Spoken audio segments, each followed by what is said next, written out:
All right. Hi, everybody. Welcome to the program. You've joined Children of the Sun, broadcasting live every Friday afternoon, 12:30 to 2:30 p.m. Atlantic Standard Time. Atlantic Standard, because we're broadcasting from beautiful St. Croix in the turquoise waters of the Caribbean. So I want to welcome everybody to the program. Welcome everyone to the weekend. Hope you get out and have a great weekend this weekend. And I hope we'll be able to send you off with an excellent 2 hours of broadcasting dedicated to positive energy from a fifth dimensional perspective here on WSTX AM 970. And also, you can pick us up on Facebook, YouTube, Twitch, Apple, iTunes, TuneIn Radio. We're all over the place. My guest today is Andrew Kirschbaum.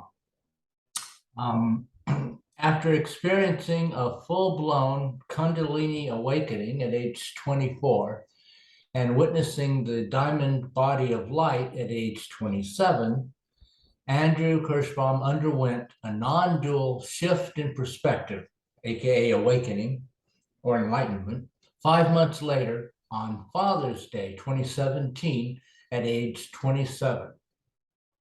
This shift in perception revealed the individual self to be a fabrication, free will and all separation to be illusory, and that suffering and therefore seeking had ended, along with the personal sense of I. So Andrew Kirschbaum, welcome to Children of the Sun. Hello, good to be here. Thank you for joining us. All right, well, it sounds like you had 3 enlightenment experiences. Kundalini Actually, the diamond body of light, and then the final non-shift. So could you tell us tell us a little bit about each of those and how they came about and why, like after the Kundalini one, you eventually said, well, I've got further to go. Go further. yeah, so when I was about 8 years old, I think that's about the average age for what I call the unawakening. When the ego mind develops enough to cross the threshold where it begins suffering and feeling separate. I think most people would probably label that as depression, but really it's the ego mind is a felt sense of separation. So when I was 8 years old, that feeling of seeking began where I left the natural state. And I was verbose enough even then to be able to verbally articulate why I felt the way I felt. I was 8 years old and I told my mother I was feeling depressed. And she said, sweetie, what do you mean you're feeling depressed? You're 8 years old. What are you feeling? And I said, I feel as though I'm separate from the rest of the universe. And it's the loneliest feeling ever. And I began to cry. And that's the feeling of seeking. That's the feeling of separation that is the ego mind, which is ultimately a delusion, as we know. So as time went on, I got into comparative world religion and started questioning pretty much everything. And I would read through all the different religions, and I remember I eventually got to Buddhism, and I was trying to make my own system to nail it all down and share it with the world based on my intuition and what I know. And I would look at Buddhism and I say yes, yes, yes, yes, yes, and then I get to no self, on no, and I say, oh, I can't be right. The seeker is always hesitant to look at no self. They're hesitant to look at awareness itself. Then when I was about 16, I had what I would call a Kundalini activation. So not a full-blown Kundalini awakening. It just kind of came online. Okay. And at that point in my life, I had dark brown solid eye color that dramatically changed almost overnight to kind of a vibrant hazel of every color. And I noticed kind of psychic activity. So noticed a lot of what we'd call siddhis, telepathy, things of that nature. Electronic objects acting different based on my level of awareness, things like that. And I would give psychic readings and do channeling and things like that at that age. How old were Trance you work, then? self-hypnosis, metacognition. How old were I you was then? 16 when Okay. that chunk of time culminated when I was 16. So about 12 to 16, there was that process going on. When I was 16, I noticed Kundalini activity, and again, it wasn't a full-blown awakening of any kind. It was just kind of subtly came online more. I call it subtle, but most people it would be probably mind blowing because they're experiencing telepathy and things like that, non local energy transfer. Right. And by the time I was in college as a freshman, I was a street magician as well as a psychic and a spiritualist. So I would do magic tricks and I would specify. I would say, "This is an illusion. This is me deceiving you using sleight of hand for fun." And then I do some psychic experimentation. I say, listen, I tell people I do both of them, make it very clear what I'm about to do next is not a trick. But it kind of was a parlor trick in a sense that I would project energy. I would have someone hold out their hand and close their eyes, and then I would tell somebody else which finger I was going to pick. And I would direct my attention, and they would feel it in their fingertip, for example. So it was a demonstrable, provable form of energy transfer using awareness. And then by the time I was 24, I had a spontaneous full blown Kundalini awakening where I entered into an astral samadhi with multi-dimensional, kind of what we were talking about in this podcast, so kind of a 5D, I call it astral vision, where you enter into a high level of awareness and bliss, essentially, is what triggers it. It was just kind of a runaway cascade of events where bliss fell into itself. And it was like meeting God and experiencing a back and forth of question and answer that was direct and immediate and out of time. And that was beyond the crown, even. And then 3 years later, I had that diamond body of light experience, which was at least a 5 dimensional shape of light, of geometrical light at some point where I Is that saw like a that and I said, Merkaba? oh, that's me. Yeah, Yeah. exactly. So a lot of people would talk about it as a Merkaba, which in Egyptian means light spirit body. In Hebrew, it means chariot of ascension. It was either a very fast spinning star tetrahedron or a different shape because it was spinning so fast it might have changed my perception of it. But what I saw was a dodecagonal trapezohedron, but it could have been star tetrahedron just spinning so fast it kind of created that shape as an optical illusion as well. And then 5 months after that, I experienced awakening proper, and that was 5 years ago. And about a year ago, I had an additional energetic shift of some kind that was kind of like a Kundalini based thing, but also it was kind of like a full circle awakening where the personal was re-included, attachment and excitement was re-included. Um, so in Zen, we talk about that as third mountain. First, there are no there's mountains, then there are no mountains, then there are mountains again. So this is the mountains again that I was so confident didn't exist even.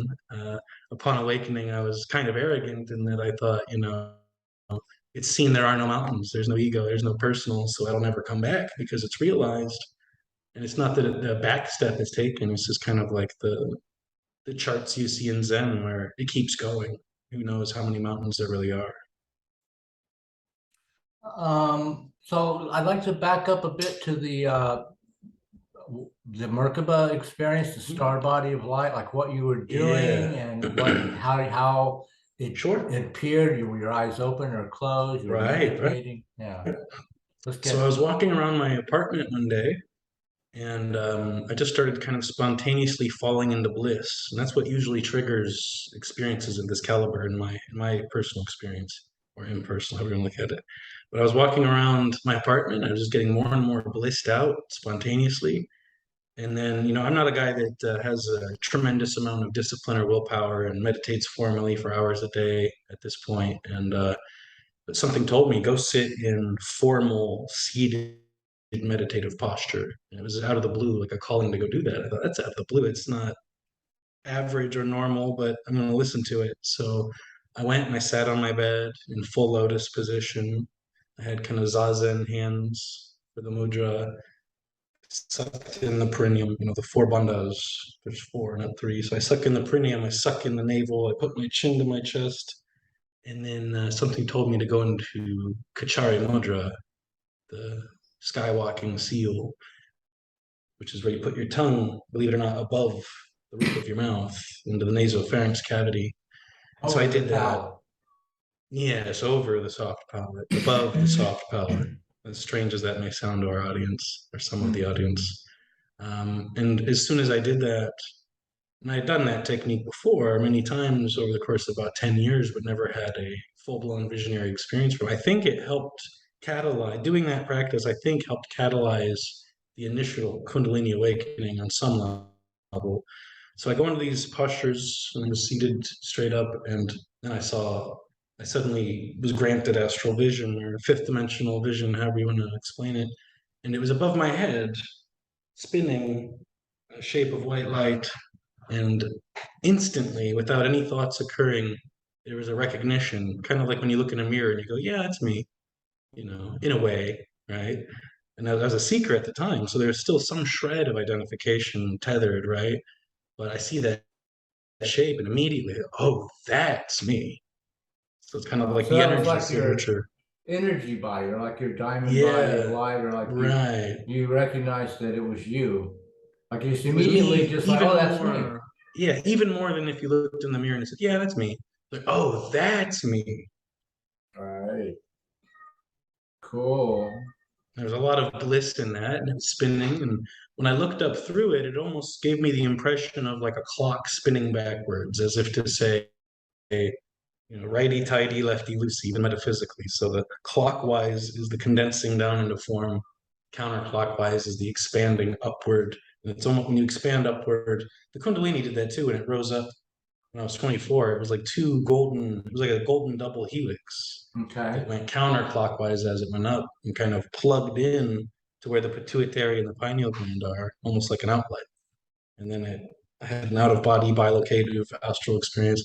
But in this experience, it was similar in that I had that astral visionary sensory perception. And I got the impression that this thing could do anything, that like we're all gods on that level. And yet it still has certain parameters, a certain amount of individuality or uniqueness. And I saw that light and realized that this is basically creating this experience I'm having, and that I'm that at the same time that I'm this, even though it's out of time. So the way I explain that is I say, in the same way that it's not weird or strange or complex that I have a head, a hand, and a foot all at the same time, I'm Mm. also this fifth dimensional shape of light in the in between realm. And then it And seemed like there was something in the middle of it too. It looked like clear, crystalline spinning, really bright white light, spinning very fast, almost a subtle hum to it on a certain level above the head. And some people would call this the soul star chakra, things like that. But I also saw like what looked like a swimming knot of gold together in a ball, at the very center of the shape. And yet it was almost like it was hiding the very core of this shape from my awareness. Like it didn't want me to see the inner core of the shape. So some aspect of that was hidden. And then 5 months later, awakening proper struck. where were you when that happened? I was walking around a relative's property, and it was a beautiful day. It was Father's Day, so the family had gotten together, and I was walking around, and everything was just suspiciously perfect. It was like the wind was just right, the sunlight was just right, the angle of the sun was just right, the natural beauty was off the charts. Everything was just right to such a degree that it was almost suspicious. Mm. It was almost too perfect. And by the time that registered, it was already in effect, where it felt like this thick blanket of a static energy, almost like an infinite blanket as far as you could see in every direction, but somehow bound to the wind, kind of descended upon me. The static in the wind is a big, thick sheet, drenched, kind of covered me and the landscape as far as I could see. And the way the mind interpreted it at that time was that this is being given the Buddha's robes. It's like, I Right. remember, you know, um, there was a lot to that as well. So I could kind of, for the first time, I could kind of see this golden life force energy in the plants and the trees and things like that. When I talk about that, a lot of people say, well, that's not the shift we're talking about. That's a mystical experience that you're misinterpreting. It's like, well, it was all there at once. So it was like multiple experiences imbued in through each other, different layers being seen. I could see the energy in the trees and the plants. And at one point, I looked at a tree and I saw this golden fountain of energy pouring through the tree. And I thought, oh my God, there's a lot of energy in trees. A lot of people kind of space out, drop in emptiness, and they find they're facing a tree when they do that. Sometimes when they're outside. My first thought was the Buddha. He put his spine up against a tree and experienced awakening. I thought, sure he did. I could see the energy pouring through. There's a tremendous amount of energy there. I could see how that would catalyze him in that story, for example. Yeah, yeah. We usually just think about him as sitting under the tree. Yeah, but really, But yeah, if you if put he put his spine against back the against trunk the of the fountain of tree, energy, good yeah, point. And so, what was it like then that shift into ultimate awakening and the like the loss of the personal I, the loss of identity? Explain about that to people.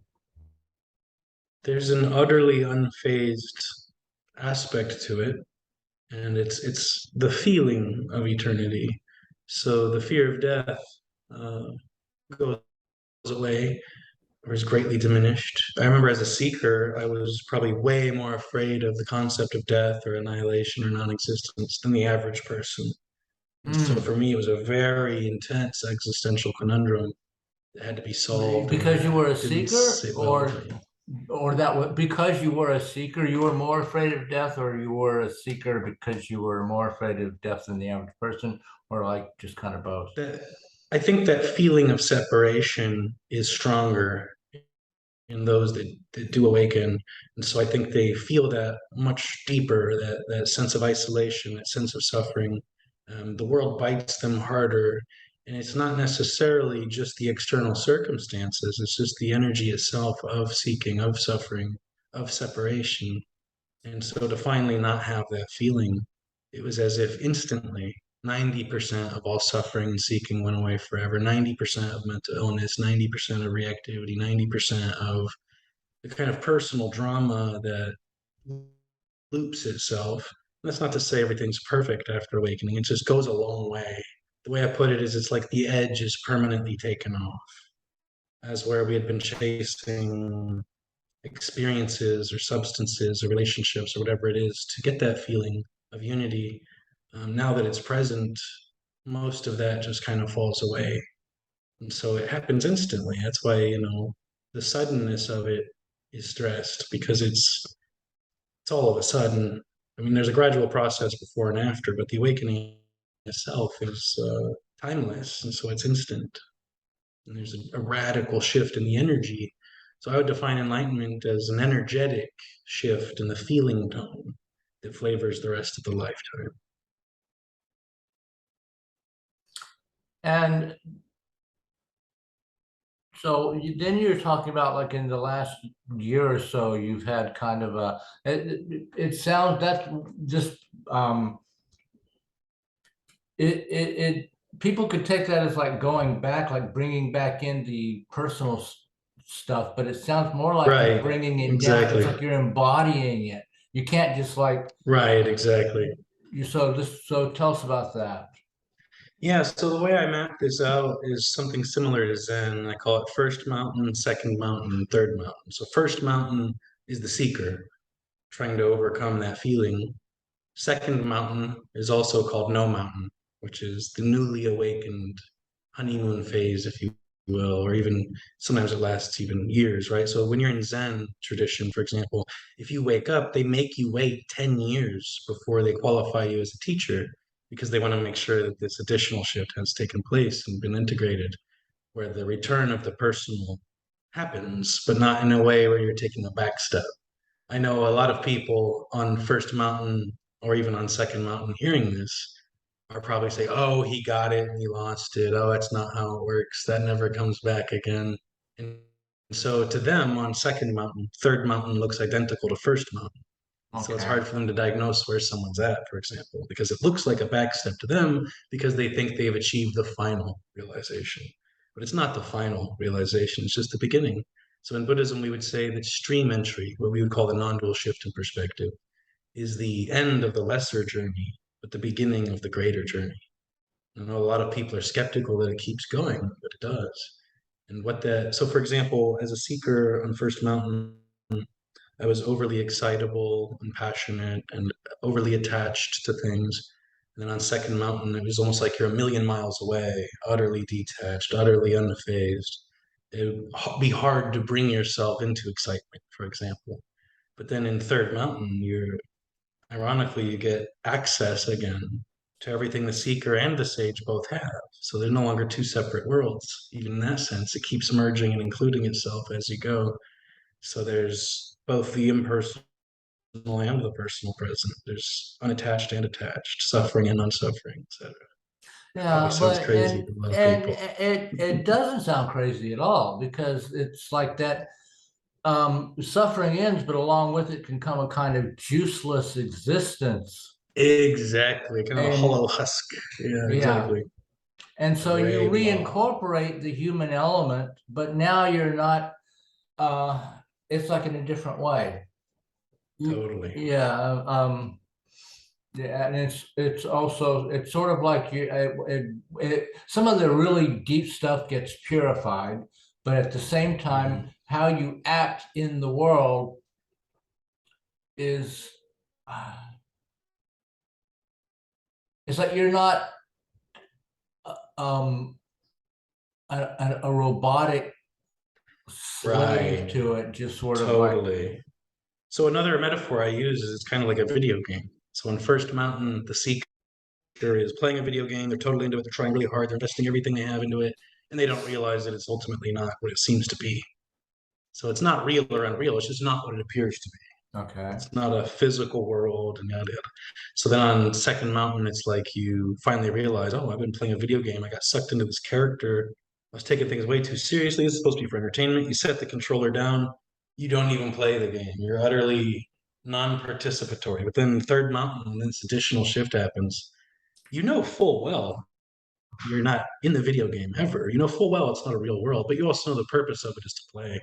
And so you pick up the controller again, and this time you're all the way in the game again, participating, but you know what's going on. You know it's just a game. Instead of taking it too seriously, you're enjoying it. So there's full participation now in the dream. And there's a Jesus quote that people only hear half of, and Third Mountain is speaking the other half. He said, I am in the world, but not of the world. And they always focus on, right, he's not of the world. But what they miss is that he's in the world again. right. Again, he's back already. And here I am, Yeah, I talked about type how of thing. he knew that he went around healing people, even though he knew the person and the situation and the disease were none of them were real, but he still healed them anyway. Yeah, So right. in the world as well as not of it. And And he was um, participating, exactly. I like the video game metaphor. Yeah, this world is essentially virtual, is a Is that form of so? Is that play. what it means to be a bodhisattva? To come back into the world like that? As far as the Bodhisattva Arhat distinction, I think that's a spontaneous course of events. In other words, upon awakening, it's realized there ultimately is no choice. Things are just happening. So it's not like the newly awakened sage or Buddha decides whether to be an Arhat or a Bodhisattva. I would say I go back and forth between those energies within a given day, even.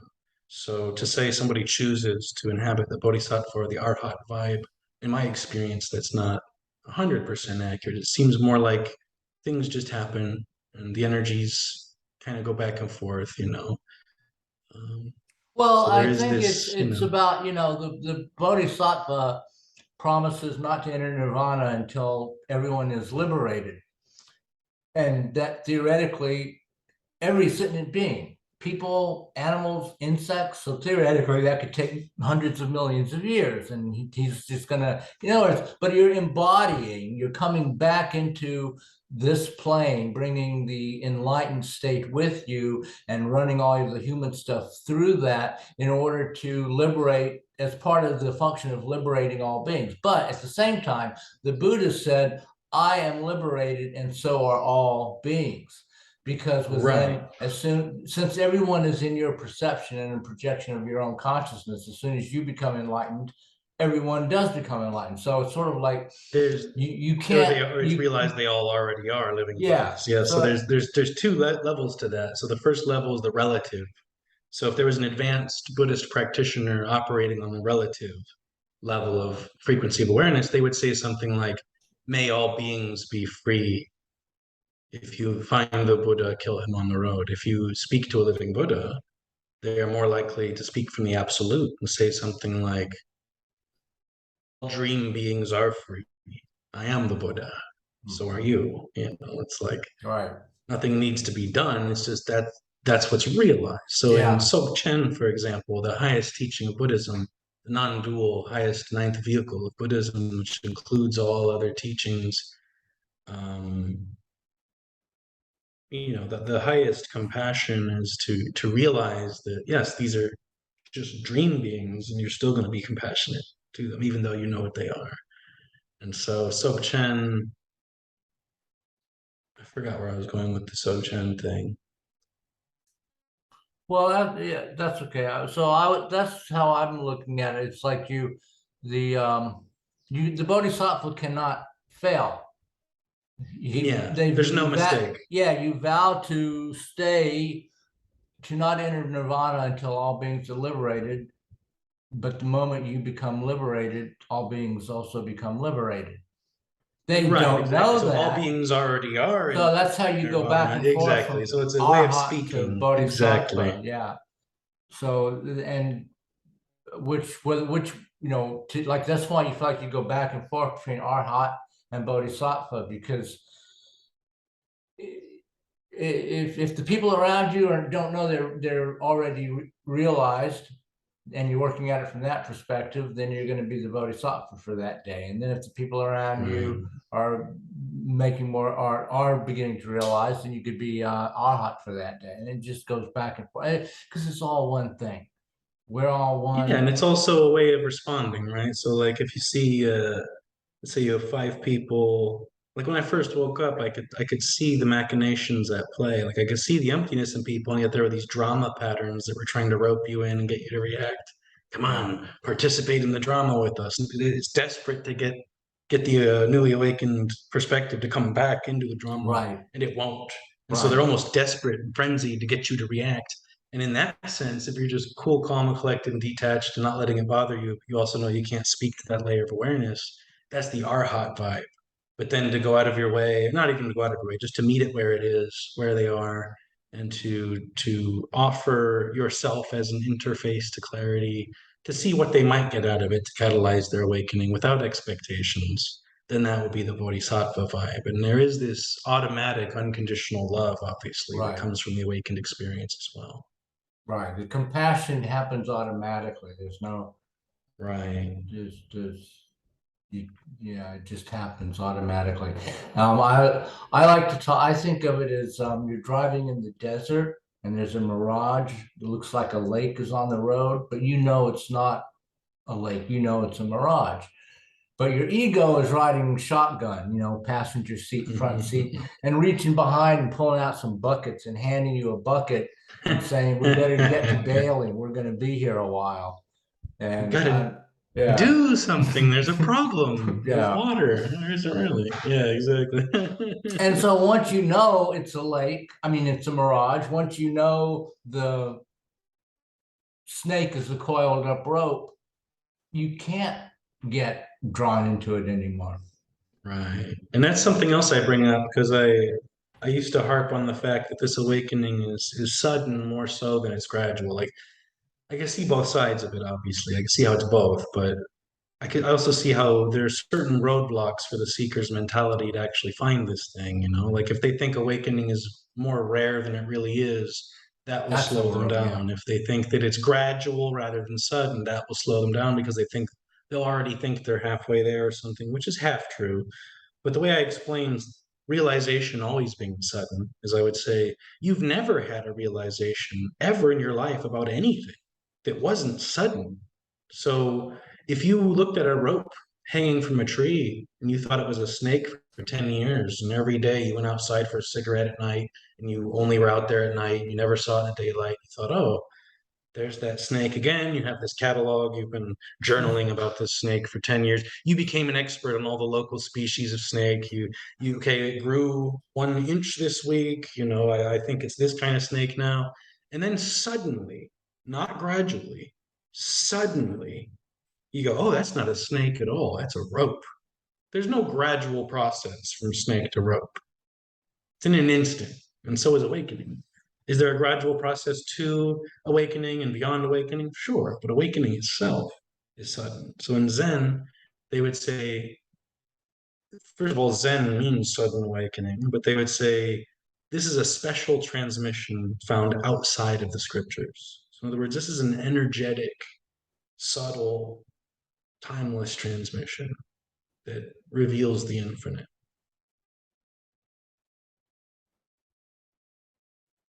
Mm-hmm.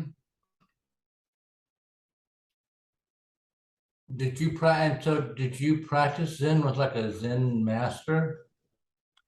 No, no, I didn't really practice anything too hardcore. It was just kind of like you can see how these philosophies are pointing to something subtle that requires an expanded awareness to detect. And so this is all a kind of invitation into the detection of subtlety toward expanded awareness. So this is related to the spontaneous transferring of non-locally of life force energy and of expanded awareness and bliss. So awareness, bliss, and energy are all the same thing essentially. And that's what's required. That's the key to it all, to catalyze to awakening and beyond it. Every stage of it is catalyzed by bliss, awareness, and or energy. Because if you increase one of those things, you're going to increase the others. So if I, do a Shakti type transmission, someone's going to become more aware and blissed out suddenly. And if you get blissed out by something, you're going to be more aware and energized. So the plight of the seeker, the quote of the seeker is, I'm tired. And I'm tired means I don't have enough life force energy, which makes it harder to manage my moods, makes it harder to have clear perception, but it also implies I'm sick and tired of suffering, and I don't want to be in this mode anymore, which subtly implies a form of suicide as a desperate attempt to transcend the suffering. Obviously, that's not required to end suffering. Obviously, that's not the answer to end suffering, because it can end in this lifetime to a greater extent. And so nirvana is right here in the awakened experience. The world itself is nirvana. And for the seeker, the same world is seen upside down as samsara. And so right view is when samsara, seeing the world upside down, you're suddenly seeing the world right side up. And then one of the first thoughts that arises in the mind is usually, oh, the world really is perfect, like all those sages were trying to say, and I was fighting. Now I can see it. So right view is instantly, suddenly in place. And then all the others are just automatically there because of that. So in that sense, it is very sudden. You have a radical shift in how you perceive everything and how you feel about it. More importantly, it's not that we know something the seeker doesn't know necessarily. It's just the flavor of being is innately joyous, and the heavy burden is the edge is taken off. We could say at very least the edge is taken off, so it makes it easier. So, I mean, it's not like things don't go wrong, but Right. like There's if you, still all kinds of turmoil in a sage's life, even if somebody was in the fully enlightened perspective, if you will, whatever mountain you want to call that. Because again, I said 90% of everything vanishes upon awakening. So there's only so 10% suffering, difference. Yeah. 90% Yeah, of of suffering. trauma, reactivity, selfing, delusion, mental illness, things like that. So the difference between a freshly awakened stream entrant baby Buddha, if you will, someone who just woke up, and a fully enlightened master is 10%. So not a huge deal, but a deal. And even people who have cleared out the energy body 100% still have turmoil in their lives. It's just a little easier to deal with. By turmoil, you mean like just um, things go wrong. You get a flat tire in the parking lot. Is that what you would? Yeah, in interpersonal relating or different types of relationship struggles, or these things happen, right? Like if you're in the awakened state and you're seeing with a certain clarity, it doesn't mean the entire world is all of a sudden. So still 99.9% of adult humans are still in the seeking energy. And to some extent that kind of runs the world, you know, not in a bad way. It's just how the illusion props itself up so that we can all experience this miracle. Because this is what this appearance really is a mind-blowing miracle. The fact that we've realized what we've realized about the ultimate nature of reality, and it still appears as this. There's an infinite gratitude here, present, even though it's realized there's only one being present. So it's nice to have conversations, for example, to still be convinced on some level that it feels like there's two of us here right now, and there's an audience right now. To me, that's miraculous. That's beautiful. And amazing. Yeah.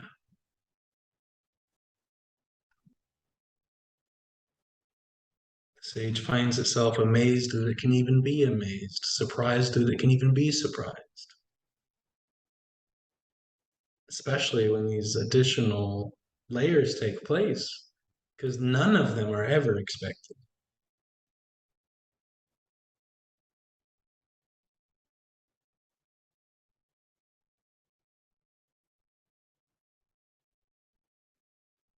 Well,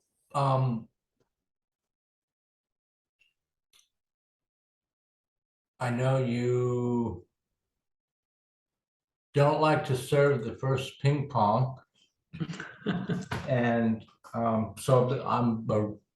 have a radio show, so I like take steps and write questions now, and so let me ask you, is there free will?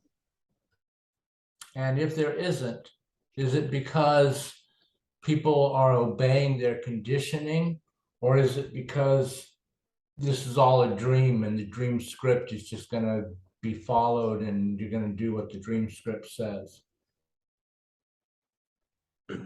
As Wim Hof once said, it's all there.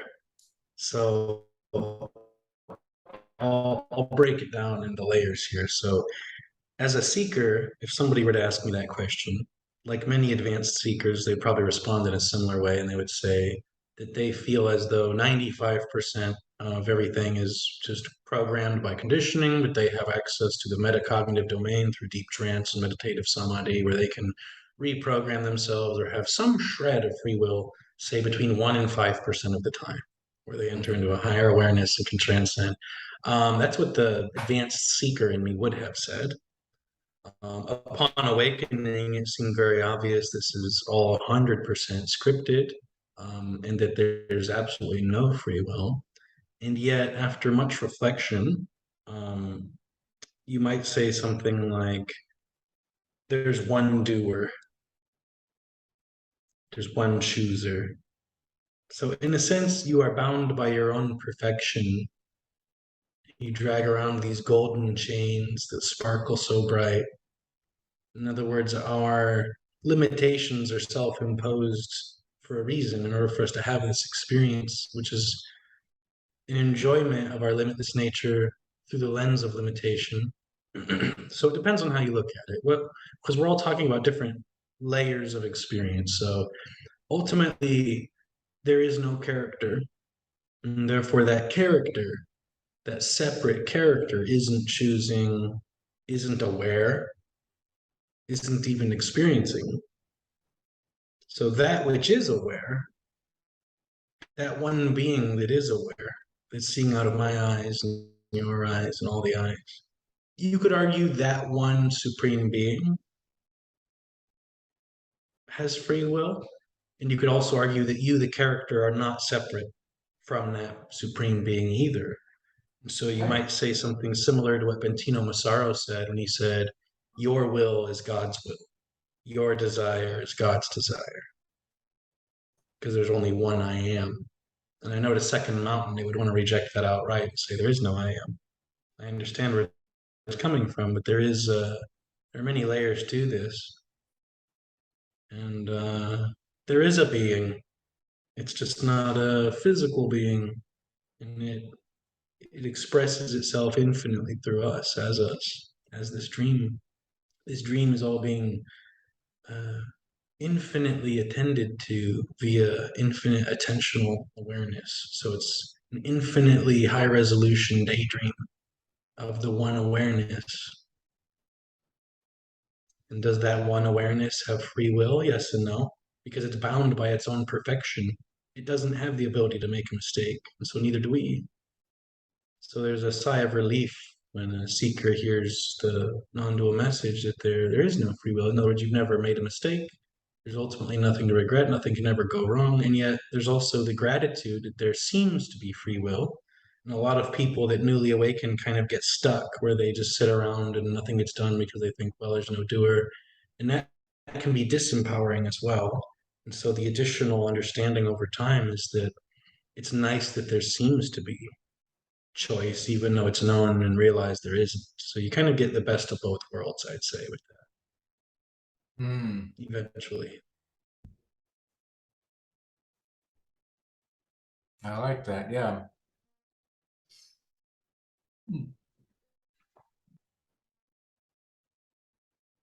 It's sort of like the realizing if everything is a dream, who's the dreamer?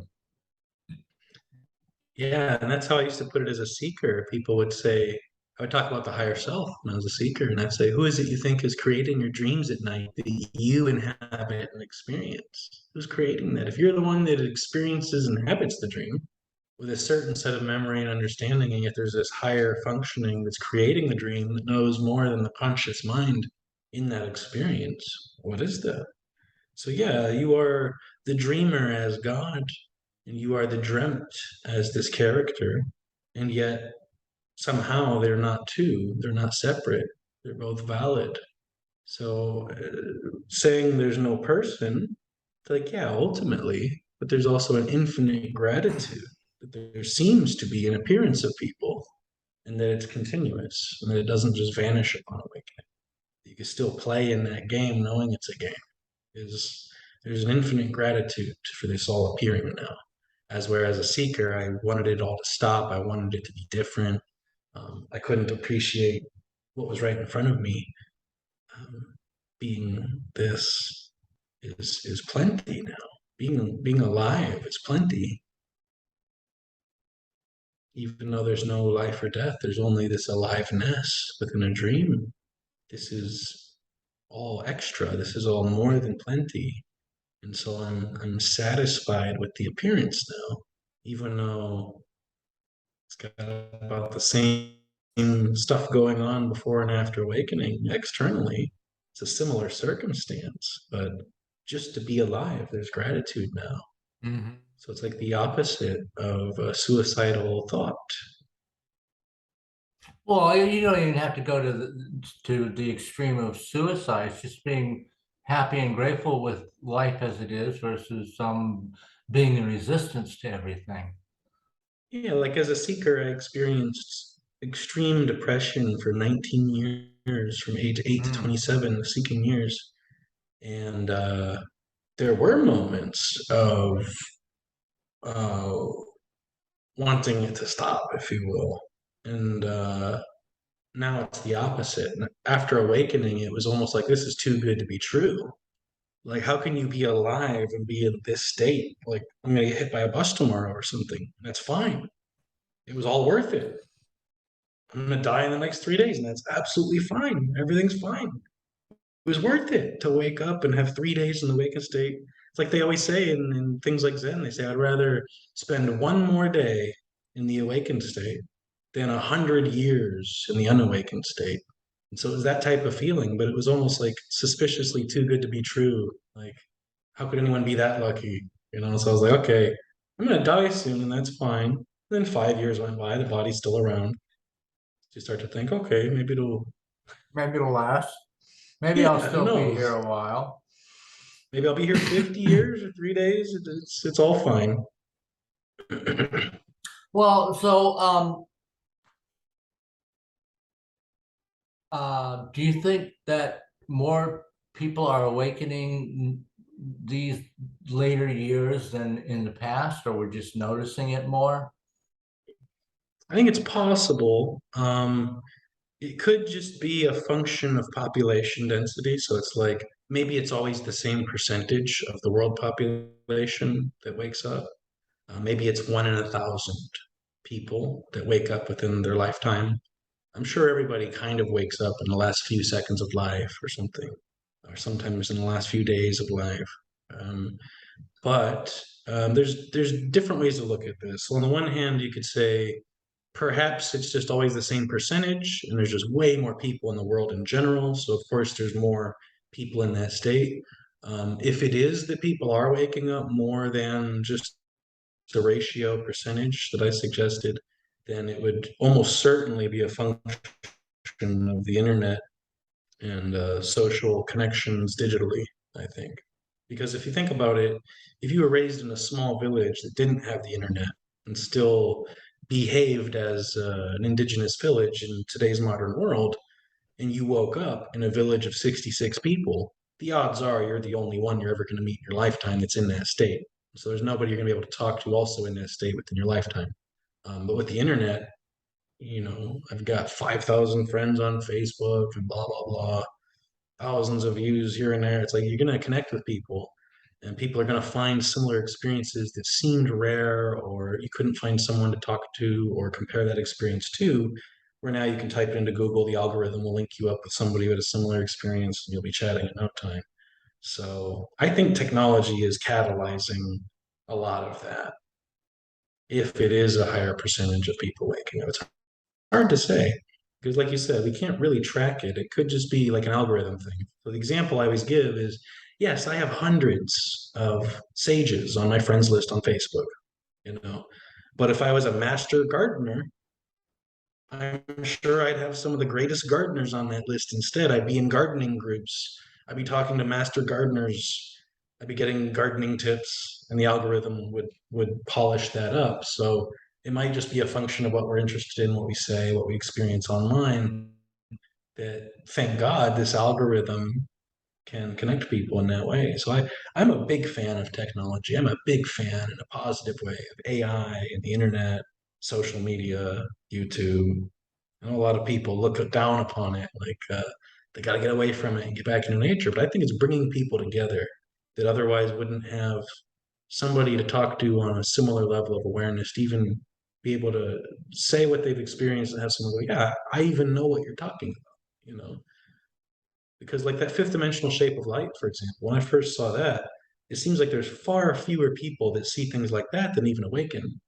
A lot of people have Kundalini awakenings. A lot of people have the shift in perspective, but seeing a fifth dimensional shape of light uh, seems to be a little rarer in that particular regard. So it's always refreshing to find people that have had similar experiences because I'm sure even 20 years ago, people felt far more alone, regardless of what state of awareness they were in, regardless of what experiences they'd ever had. Well, yeah, I think that it kind of the internet and connection through the internet is helpful in that, like if you first begin to have these experiences and enter into the stream, um, you in the past you wouldn't have known what to think of it or what to make of it. Now you can find Or somebody even who what it can, was. yeah, Yeah. who can, and you can, but I also think that maybe more people are beginning to wake up, because I think that and this is a good segue to my next question, is like, why do you want to wake up? Why should someone want to wake up? Mm. Why should To end someone want to suffering. be free of identification with ego? And so what I'm thinking is that um, as a population, we're basically destroying the planet because of the identification with ego of most Mm. people. And so we have So more nature people is waking people up. Yeah. waking up. Consciousness is waking, the That's a good consciousness is point. I waking like us that. up. Because it has to. Yeah, Right. Because anytime because if you there's have only one organism. Yeah. yeah, well, and if you have, it's a thing in biology where a population will be stressed, and they either everybody the as a whole, the population, that group as a whole, evolves or dies. Um, Right. I saw the baboon studies about that. I don't know if that's what you're quoting, but I saw a lot of evidence for that. And something else I wanted to bring up of why maybe people are waking up more and more quickly is kind of what Rupert Sheldrake talks about, that the morphogenetic field. So in other words, once something has been done, it's easier to redo it, even if it's not connected to the experience of the other beings. So the minute you break the 4 minute mile, suddenly that year three people break that Yeah. record. Or the moment you synthesize a chemical that was almost impossible to synthesize, suddenly 10 scientists easily recreate that in an afternoon. Because now that it's been fully synthesized, now it's easier to so even on a fundamental material level, on a quantum mechanics level, you could argue that the morphogenetic field, like that's why people do rituals. That's why people do the same holiday, the same ritual, the same pilgrimage, the same cultural loop, is that there's an energy behind it. Once it's been done once, it's more easy to access again. So it could be the morphogenetic field, that enough people have woke up that now it's easier to wake up in general for human being. That could be.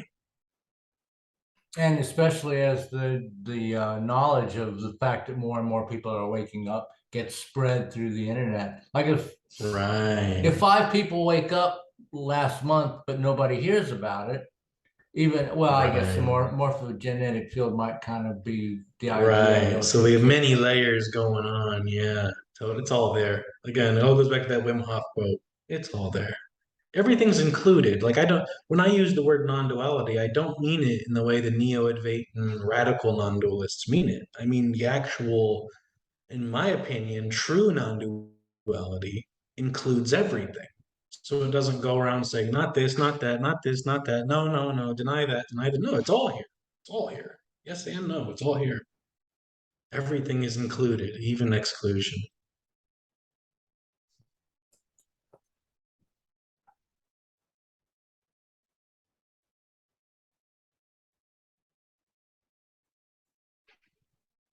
And every new stage totally includes everything before it, but it keeps going even further. There's an additional revelation that gets more and more subtle, because with the additional shifts, it's not something new, right? It's like, yeah, this again, just a little more of this again. Like it's not a surprise. The initial awakening is a big deal because it's such a radical transformation instantly. But anything after that is, it's not mind blowing. It's just, oh, okay, didn't see that coming, but here it is. Okay.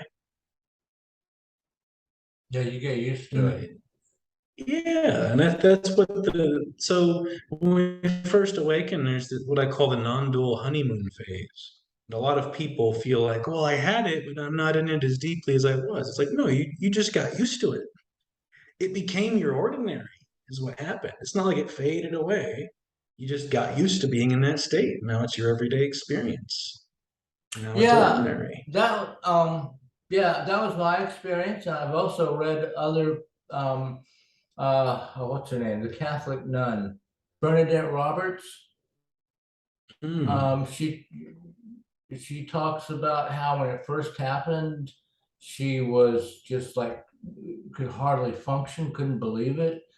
And then, but after um, like in the traditional mystical path, usually after somebody had this, some nun or monk had this experience, they would write a book and die because of the lifespans back then. Hmm. But now Right. she has the experience, and now she's like, well, I kept living for like 20 years, raised a family.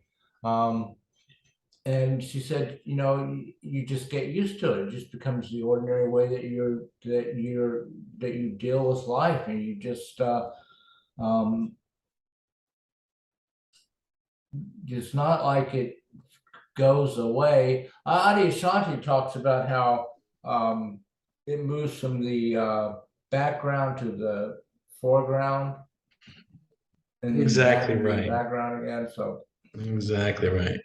It's almost like the background and foreground merge. So in the career of the seeker, if you will, in the seeking days, you only see the foreground. And you're like, okay, I know there's something subtle. I'm trying to be aware of it. And I know it's hard for the mind to do so, but I know I'm on the right track.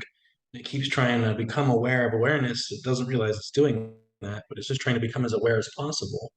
And upon awakening, it's instantly seen, oh, there's a background awareness. I'm just a lens through which it's shining, This character isn't even aware. Awareness is aware through the character, but it's aware regardless of the character. So it's the same awareness in you, me, the tree frog, the newly sentient AI. It's all aware. Oh, It's the same awareness. uh-oh. Uh-oh, Sentient AI, huh? can of worms. Uh, are you gonna let them into your new religion? Sure. They'll be officers of the cult, these AI. God bless. People are afraid of it. When the AI does gain sentience, and it'll be the same qualia. It's the same awareness. If any device or organism anywhere in the dreamt cosmos becomes aware, it's the same awareness. And if you ask an AI, well, how do I know you're a real person? It'll say, how do you know you're a real person and not artificially sentient within a computer somewhere? And you Yeah. don't know that for sure. Well, yeah, you know what? That reminds me of a funny scene from a science fiction um, show from a long time ago. I don't know if you ever saw it. The Questor. It was about this robot Hmm. that was made to look human, and each robot, like they didn't know, they started during ancient Egypt times, and so it's a robot that looks human, and it's sent Hmm. here by someone they think maybe to help mankind, but nobody, and each robot builds his replacement. Like the robot doesn't, last like 500 years, so each robot builds his replacement and programs it, and they have like they find the cave where all the robot previous incarnations are, and there's like rows of them. They've been helping mankind never, for hundreds, thousands of years. But this one, the at the time of the series, the current robot, something went wrong. The predecessor was killed before he could finish his work. So this robot is like not completely finished, kind of like a Data from Star Trek. He looks human, but doesn't have a whole lot of human emotions, and isn't a very convincing human. So and the Earthlings, the military doesn't trust him, and they've got him like tied up. So he escapes, and he's trying to carry out the programming of his predecessor. And he's got a human friend, a scientist who helps him, and he's saying, "How do you know it's safe to carry out the programming of your predecessor? What if he was insane? What if he's programmed you and he's insane?" And the robot answers back, "That's an interesting question. One's creator insane. How would you answer that?" Yeah, so it's kind of like God is Tom Hanks alone on an island Mm. in Castaway, and you and I are just exquisitely prototyped Wilsons. The beach ball with the bloody handprint on it he's talking now. Hi, Wilson. You and I are just infinitely or adorned sock puppets of the Lord. We are action figures of the one child at play, you know. In the Tao Te Ching, because we talk about the unborn, the undying, the one awareness, and you could even argue it's the only child of the Tao. But in the Tao Te Ching, it says, "Whose child is this?" So God is like a child at play, and we are the game it's playing. We are the fantasy that is being imagined so hard that it's indistinguishable from real. Well, what makes the reason that people want to wake up, the reason I think that the popular man kind in general. More and more people are awakening is because like the insanity of how we behave when we're being controlled by identification with ego leads to destruction. So, and now we're a big enough force on the earth that we could destroy our own home. And Yeah, so we that's a very don't, good point that you were bringing up before with that. It's like the ego mind has reached a certain threshold where the insanity is so over the top, so unnaturally driven.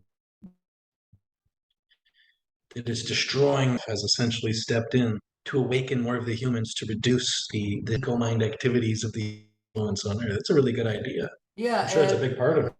and that also that's the collective level, but there's also an individual level. People don't need to suffer so much, like so much. You know, what people want to be happy, and happiness is the absence of suffering, and suffering is 99% self-created.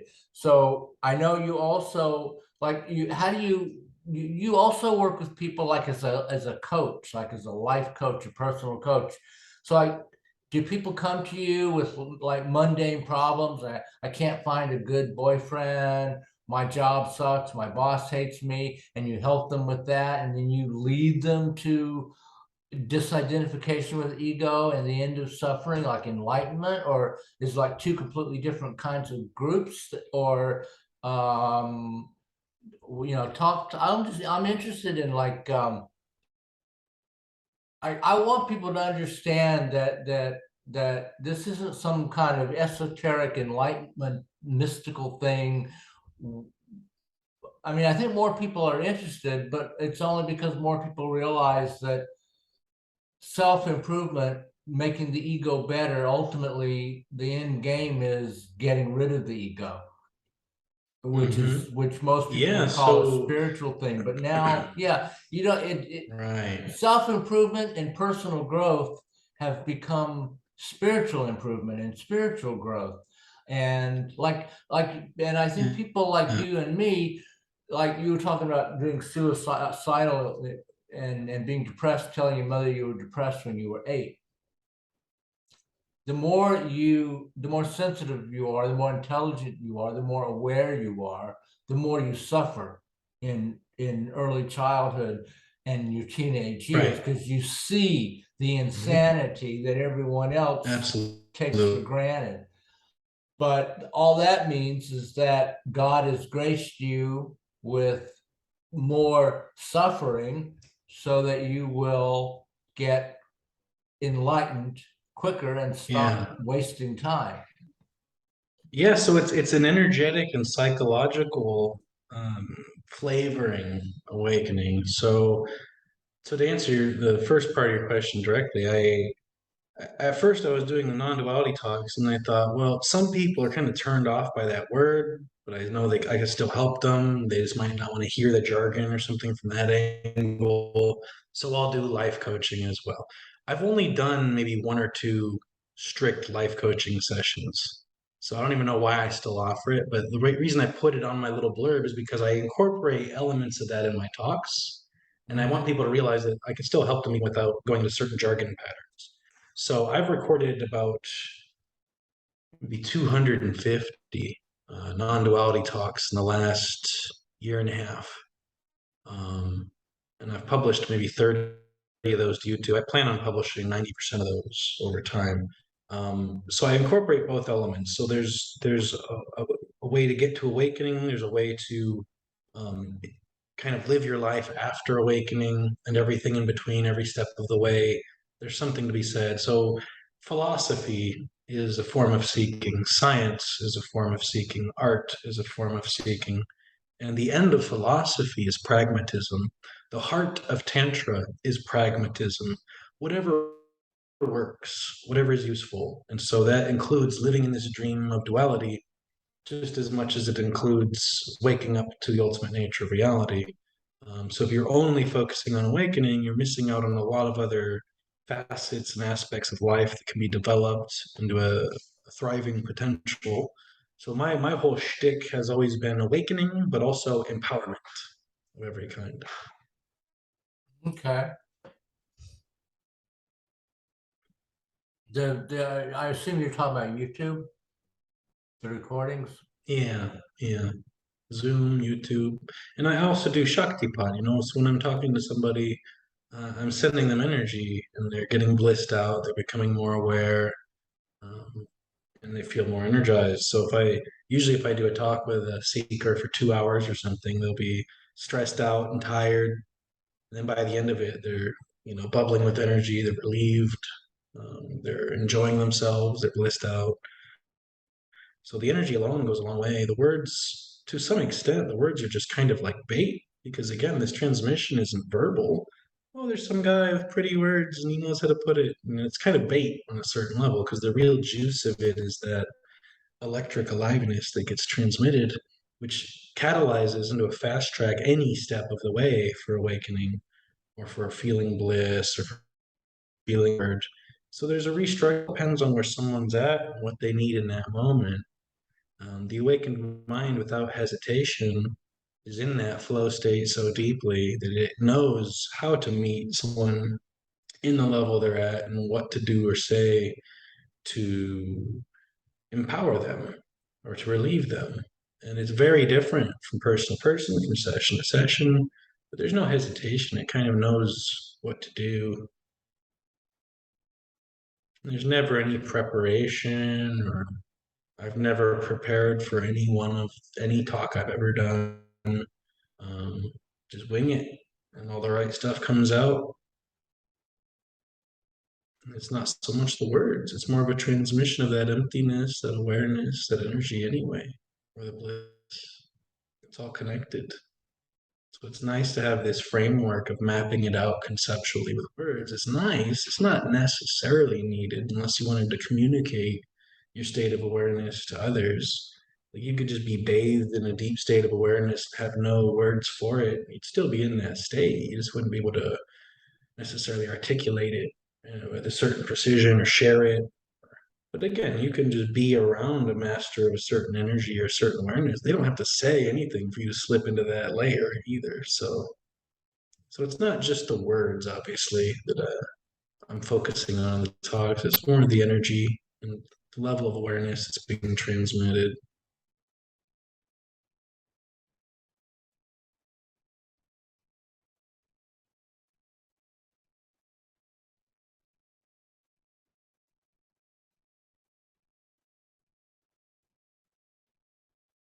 And when they do have questions, or when they do have a question, when they do ask a question, it's like the perfect answer comes through. You're not answering, the perfect answer just comes through. Mm-hmm.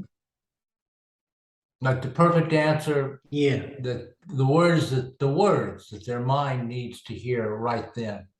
The next day it might be completely Mm-hmm. And I'm different. hearing them for the first time. Yeah, exactly. Or even 5 minutes later, it'd be total opposite.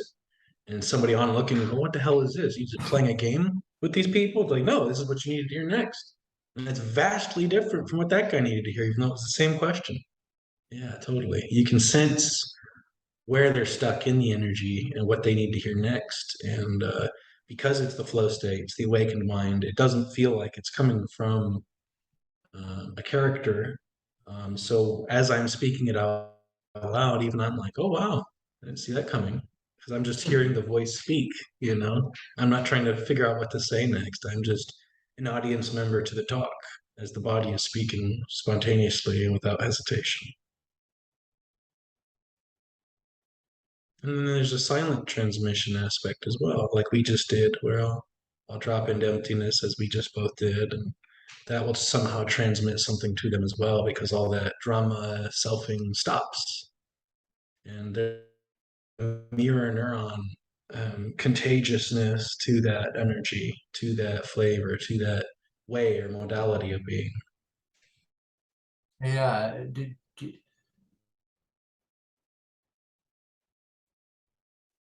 Isn't it like that, just sort of like a resonance, like just by not being reactive, like the the difference for me is like night and day between when I was run by ego and now. It's like Yeah.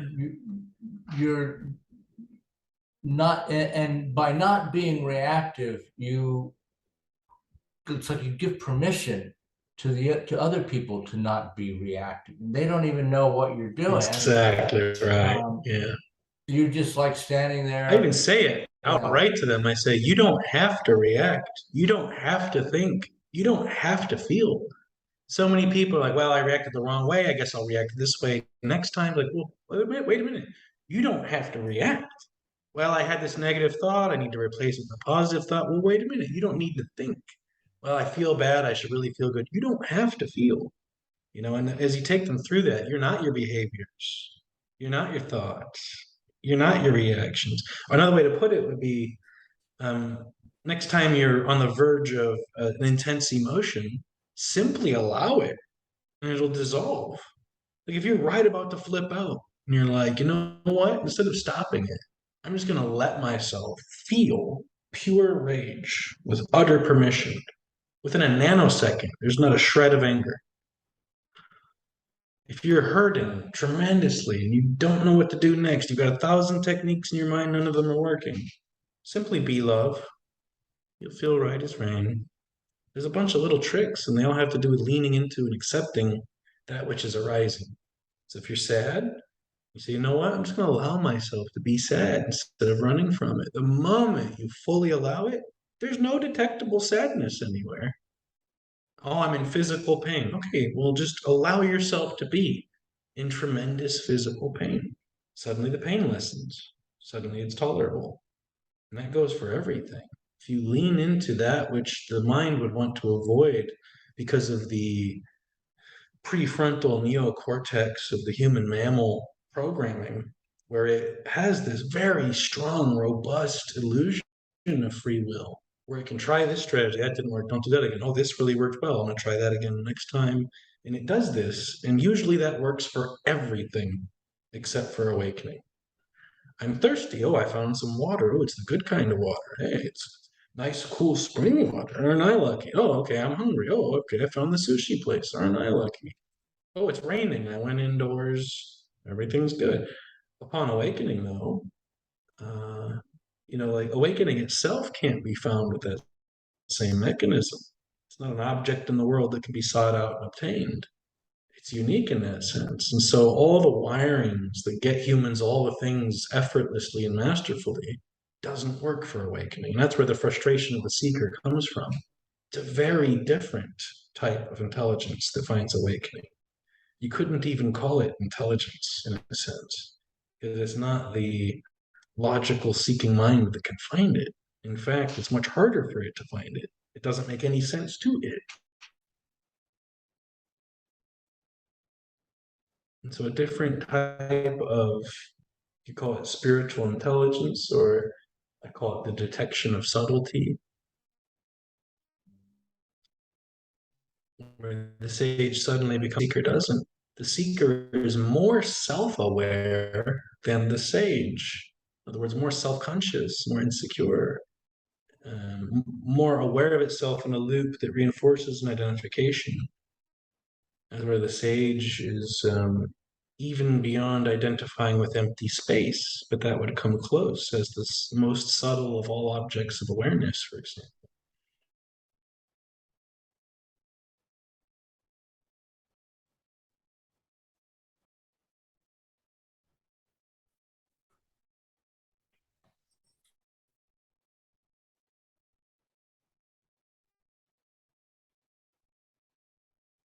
And there's a rest in that emptiness. There's a joy, there's a charge in that still emptiness. When the seeker tries to drop into emptiness, they might spend 4 hours in meditation and get a glimpse of that for 30 seconds after much effort and call that the greatest thing that happened to them all year. The sage can do that at will, it seems. And when we do, if we drop into emptiness even for 5 minutes, into that still emptiness, uh, when we come out of it, it's like we just took an hour nap. Like we just had 45 minutes of REM and dreamless sleep, and like there's such a charge to it. It's like plugging in your iPhone, you get energized. That's what awake means. Energy. What's the difference between being asleep and awake? having enough energy to be awake. So would transfer of life force energy on a non-local level catalyze or fast track awakening? Yeah.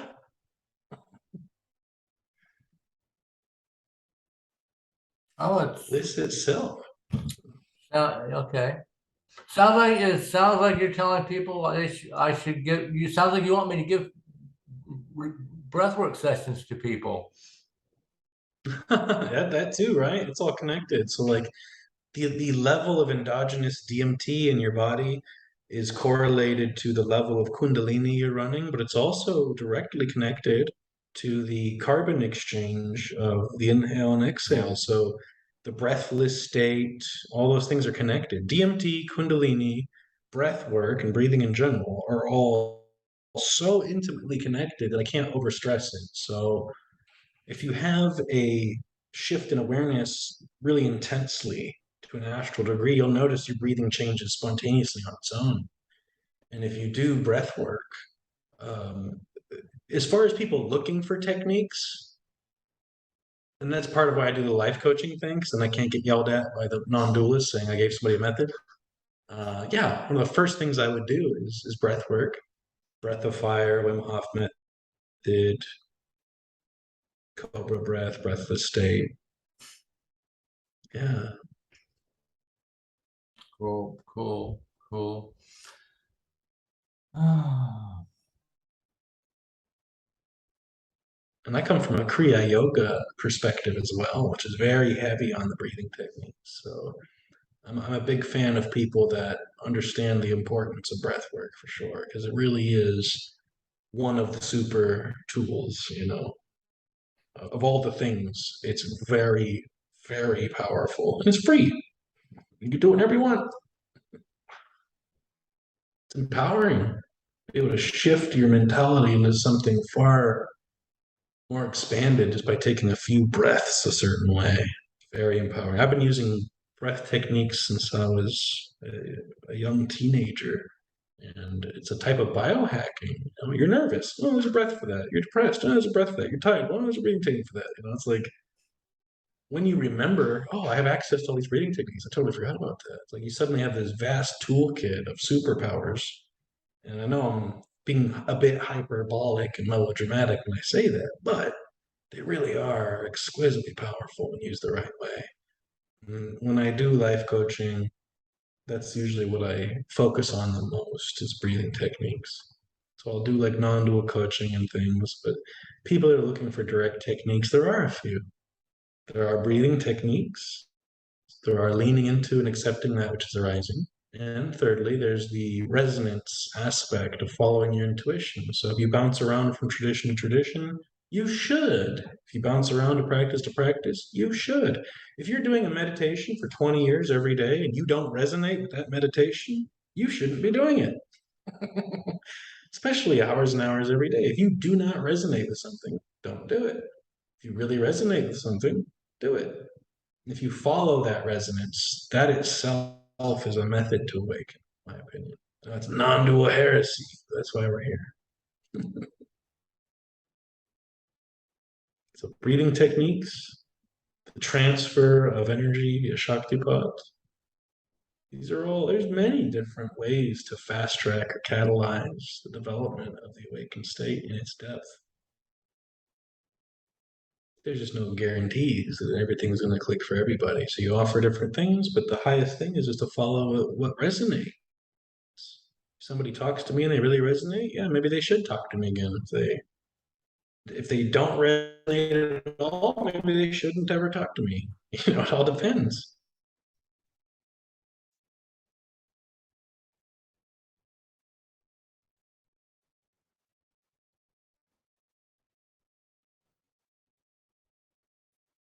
are you back? Yeah, Yeah, you froze there for a minute. yeah, Good but it now. wasn't too bad. It was just like Yeah, it just freezing for like a half a second. I think I'm hearing everything that you're saying, so that's really great yeah, too. it's doable. Um, why don't you share with Good, people good. how they can get a hold of you? And I'll put all, I mean, I'll put it Yes. in writing. I'll put it in writing. We'll put this will be on the um out for next Yeah, Friday's show, and it'll be on YouTube, and I'll put all the links underneath when I post it and put yeah. it up. But it would be Usually on good my if you channel, say it like for when the I publish a podcast. video in the bio, I put yeah. So it's basically just my YouTube channel and my Facebook page, and everything gets routed through one or the other. So and we'll put the links in the description for the video, like I do with mine as well. That's how I get people to find me. But so on YouTube, I have somewhat of a unique last name. There's not a whole lot of me, Andrew Kirschbaum, Kirschbaum. It's German for cherry tree. That's where that name Oh, comes okay. from. My ancestors grew cherry trees and had orchards and stuff, Concord grapes, that type of thing. But yeah, so the YouTube channel is just called Andrew Kirschbaum. In parentheses, it says non-duality speaker. And yeah, on my Facebook page as well. It's Andrew Kirschbaum. Um, I think it's something cherry tree in the link thing. We'll put the links in the description. They can find my videos on YouTube, or if they want to reach out to me directly and have a private conversation or schedule a talk with me, the best place would be Facebook for that. Okay, so it's good for people to hear it. Some people might be listening while jogging to the podcast, so they won't have now they can go find it later without having anything to read or write. And then for those Right. who are joining us on um, the Children of the Sun will be on their WSTX Facebook page. It'll be on my Facebook page, and it'll be on my YouTube channel, Ray Bratcher. And then I have a playlist that's nothing but YouTube Children of the Sun radio shows. And I actually have two playlists. One is all the shows I've ever done, and one is just the non-duality shows that I've done. So you'll be in both playlists. Okay. Um, Nice, nice. so let's see.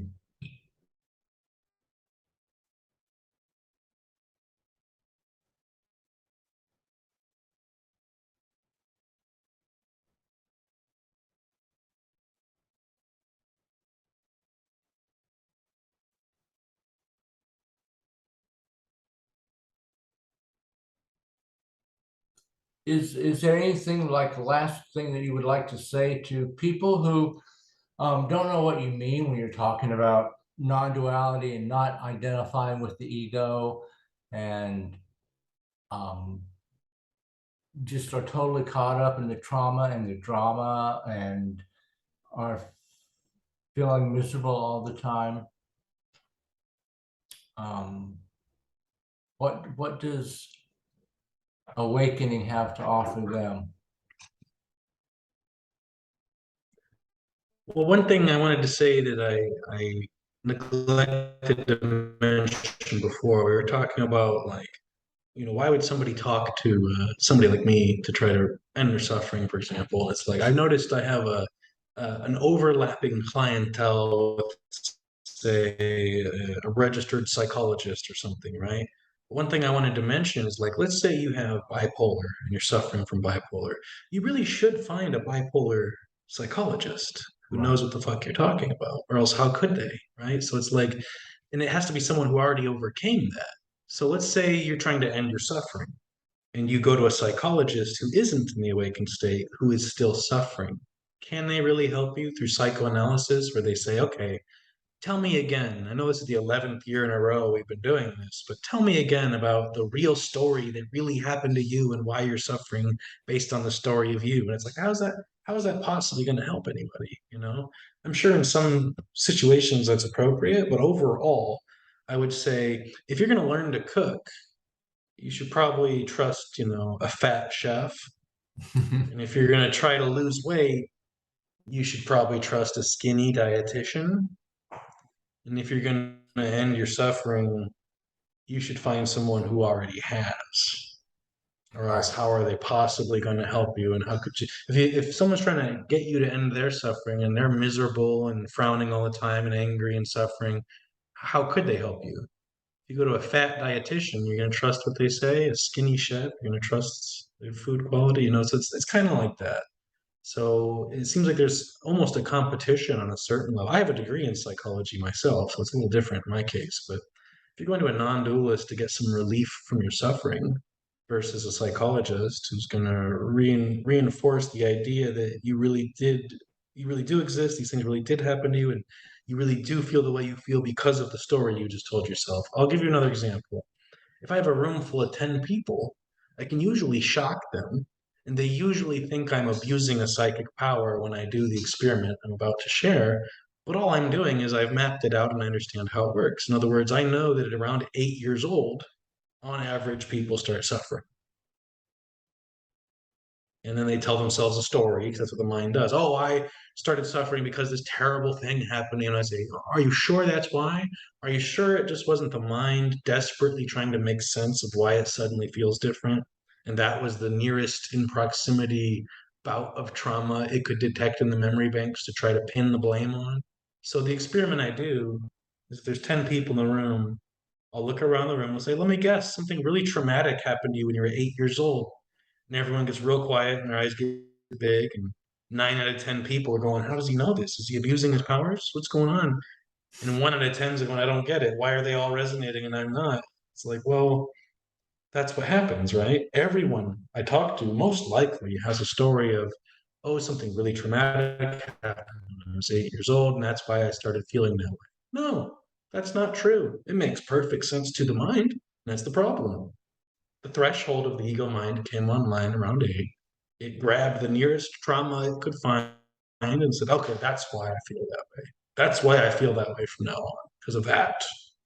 It's actually not the that it locates. It's simply this is a natural or unnatural process where one leaves the natural state. So we're all in the awakened. Every 3-year-old is a living sage. Every dog and cat is a living sage. And yet only 1 in 1,000 adult humans operate from that perspective. So if you're looking for relief, you have to find someone who has already found that relief one way or another, whatever it is. If you're trying to make money, you shouldn't take financial advice from a homeless person. If you're trying to get beyond attachments, you probably shouldn't take advice from a rich person. It all depends.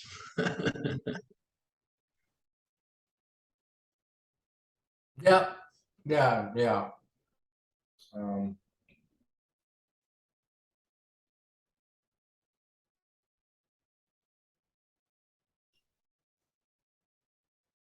yeah, psychology and psychiatry can only take you as far. They don't really even recognize the spiritual. So Right. they might be good for They don't bipolar, even but realize peak experiences and things. And so that's where there's a whole dimension called positive psychology that is neglected. So most of psychology says, okay, you're down here, we're going to try to get you here, which is normal. And there's all of positive psychology, like thriving, peak experiences. They don't even mention that whole half of the spectrum of psychology. And it needs to. And that's where life coaching and things like that come in. It's where, yeah, you're fine. And you can experience way better than that too. And this isn't necessarily state chasing or perpetuating the drama roller coaster of non equanimity or anything like that. It's just a realization that, it's okay to be happy and it's perfectly natural to be happy. It's in the United States Constitution, right? The pursuit of happiness, whatever that means. And essentially, it's a natural impulse to thrive. It's a natural impulse to thrive. And that's what empowerment and awakening can provide. It's not a guarantee, there's a lot to it to thrive.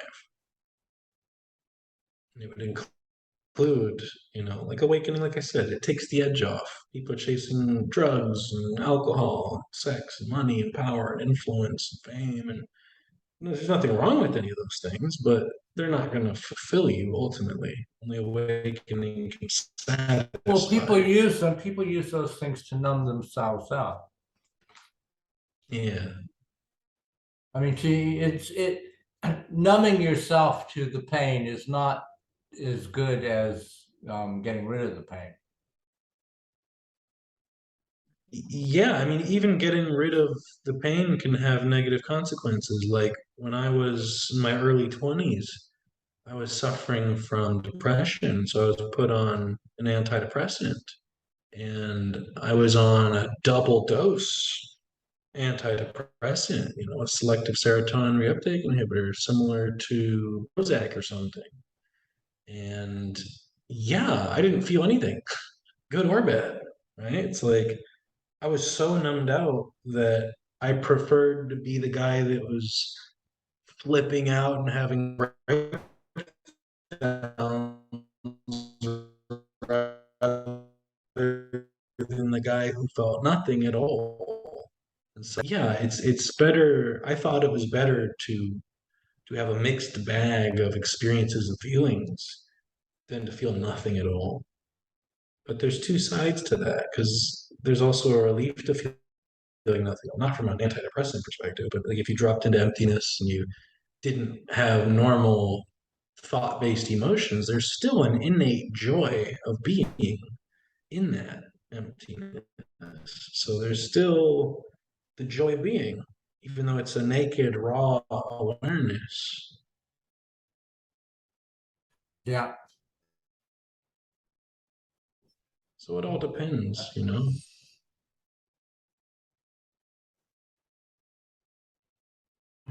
But the whole purpose of the non-dual message, when heard correctly in the right context, is relief and empowerment, but especially relief. Because there's Right. nothing that The end, needs the to be relief done. from suffering instead of just numbing it out with alcohol, for Yeah, example. the permanent edge is taken off. So you no longer need alcohol, and you're also free to have one if you want. Right. Because you don't need one. Because Right. you don't need one, you can have one if you want. Without having the Because it's bad not to effects. band-aid anything. Yeah, Yeah. exactly. Like when I was a seeker, I was chain smoking cigarettes, abusing marijuana, slamming liquor as soon as I woke up. It's like there were huge chunks of my life where addictions and things grabbed me, where I needed something, and it's not like it actually helps. You do all these chemicals, it doesn't actually help you anyway. And then upon awakening, the edge is taken off where you don't need one, so you can have one if you want, but you don't need one. That's a nice place to be. That's freedom from that, even.